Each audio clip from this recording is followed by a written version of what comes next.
कैसे हैं आप लोग। तो ये जो सीरीज चल रहा है ये चल रहा है रासा का। और हम लोगों ने रासा को इंस्टॉल कर लिया था। रासा को हम लोगों ने यहाँ पे यूआई में इंटीग्रेट भी कर लिया था और बेसिक जो जैसे चैटबॉट कैसे काम करता है यहाँ पे भी हम लोगों ने देख लिया था। रासा को ट्रेन भी किया था और रासा को रन भी किया था। ठीक है। अभी इस वीडियो में हम लोग देखते हैं कि यहाँ पे ना यहाँ पे एक प्रॉब्लम ये है कि जब भी मैं रिफ्रेश, एक्चुअली ये प्रॉब्लम नहीं है, एक तरह से एक फीचर भी हो सकता है। ठीक है। तो यहाँ पे क्या है कि जब भी मैं इसको रिफ्रेश करता हूँ, ठीक है, तो ये जो पुराना कन्वर्सेशन है, ठीक है, ये भी यहाँ पे आ रहा है। ठीक है। तो बहुत केसेस में ऐसा होता है ना कि आपको चाहिए कि जब भी कोई यूजर आए और उसने वेबसाइट को ओपन किया, ठीक है, तो ये कन्वर्सेशन जो है, पुराने जो कन्वर्सेशन है ये नहीं रहे यहाँ पे। ठीक है। तो ऐसे केस में क्या है कि यहाँ पे सारे जो कन्वर्सेशन है ऊपर के वो दिखते रहते हैं। ठीक है। तो ये कई बार ना प्रॉब्लम क्रिएट करता है कि भाई पुराने भी दिख रहे हैं, तो मुझे चाहिए कि जब भी वो यूजर आए तो वो नया यहाँ पे एक सेशन क्रिएट हो जाए। ठीक है। तो उसके लिए क्या करते हैं कि इस वीडियो में उसको हम लोग क्लियर करेंगे। ठीक है। तो आपको जाना है यहाँ पे rasa.ui में, जो हम लोगों ने ui बनाया था rasa.html। ठीक है।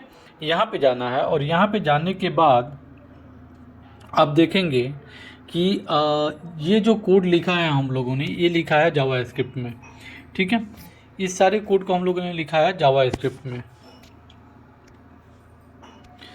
तो जावास्क्रिप्ट में ना एक फीचर होता है, ये क्या कर रहा है एक्चुअली, एक चीज़ समझते हैं कि ये कहाँ स्टोर कर रहा है। देखिए, तो अगर आप जावास्क्रिप्ट जानते हैं तो आप लोकल स्टोरेज के बारे में जानते हैं। लोकल स्टोरेज बल्कि एक ही चीज़ होता है, बल्कि ये क्या करता है कि यहाँ पे ब्राउज़र पे जो ब्राउज़र मैंने ओपन किया है, ठीक है, इसी ब्राउज़र पे इस डेटा को ये स्टोर करता है। ठीक है। अभी एग्जांपल के साथ मैं आपको समझाऊंगा कि चलिए ये ब्राउज़र है, जब भी मैं इसको रिफ्रेश करूंगा तो यहाँ पे ये बॉट आ रहा है और बॉट के साथ ये पुराने कन्वर्सेशन आ रहे हैं। लेकिन सेम पाथ को अगर मैं कॉपी करूंगा, यहाँ पे सेम पाथ को कॉपी करूंगा और मैं किसी और ब्राउज़र में जाऊंगा, ठीक है, जैसे इस ब्राउज़र में गया और इसको मैं पेस्ट करूंगा, ठीक है, तो यहाँ पे ये जो कन्वर्सेशन है, ये पहले का जो कन्वर्सेशन है वो दिखा रहा है। ठीक है। अभी देखिए, ये जो न्यू कन्वर्सेशन है वो नहीं दिखा रहा है। ठीक है। और अब मैं जा रहा हूँ इसमें, मैं क्रोम में हूँ, ऑन इनकैग्निटो मोड में मैं जा रहा हूँ। यहाँ पे मैं इसको पेस्ट करूँगा, उसके बाद मैं सेव करूँगा। ठीक है। तो यहाँ पे देखिए, यहाँ पे कुछ भी नहीं आ रहा है। ठीक है। तो इसका रीज़न क्या है, आपको समझ में आ रहा है ना कि क्या हो रहा है यहाँ पे। यहाँ पे ये हो रही रहा है कि जब भी मैं दूसरे ब्राउज़र में जा रहा हूँ तो यहाँ पे डिफरेंट कन्वर्सेशन दिखा रहा है। इसमें मैंने डिफरेंट कन्वर्सेशन दिखा रहा है क्योंकि ऑलरेडी मैंने इसमें ओपन किया था और कुछ इसमें कन्वर्सेशन मैंने डाला था। ये आप अपने चेक कर सकते हैं अपने बॉट में। ठीक है। और जब मैं इनकैग्निटो में जा रहा हूँ तो यहाँ पे कुछ भी नहीं दिखा रहा है, बिकॉज कि इनकैग्निटो मोड में कोई भी स्टोरेज सेव नहीं होता है ब्राउज़र लेवल पे। मतलब ब्राउज़र लेवल पे एक स्टोरेज होता है, इसको सिंपली अगर भाषा में समझा जाए तो ब्राउज़र का भी एक स्टोरेज होता है। जहाँ पे ये क्या कर रहा है ना, रासा जो कि जावास्क्रिप्ट में चल रहा है, तो ये क्या कर रहा है कि ब्राउज़र लेवल पे कुछ डेटा को स्टोर कर रहा है। जो भी कन्वर्सेशन हम लोग कर रहे हैं, इस डेटा को ये ब्राउज़र लेवल पे स्टोर कर दे रहा है।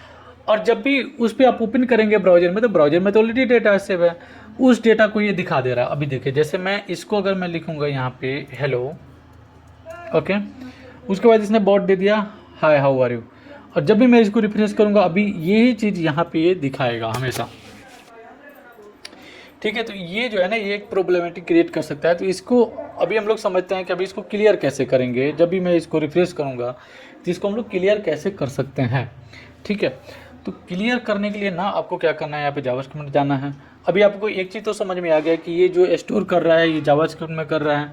तो अगर जावास्क्रिप्ट का स्टोरेज को हम लोग क्लियर कर देंगे तो मतलब हम लोग का प्रॉब्लम सॉल्व हो जाएगा, राइट। तो यहाँ पे क्या करना है, जावास्क्रिप्ट में जो ब्राउज़र लेवल पे डेटा स्टोर होता है उसको क्लियर करने के लिए यहाँ पे क्या करना होता है, लोकल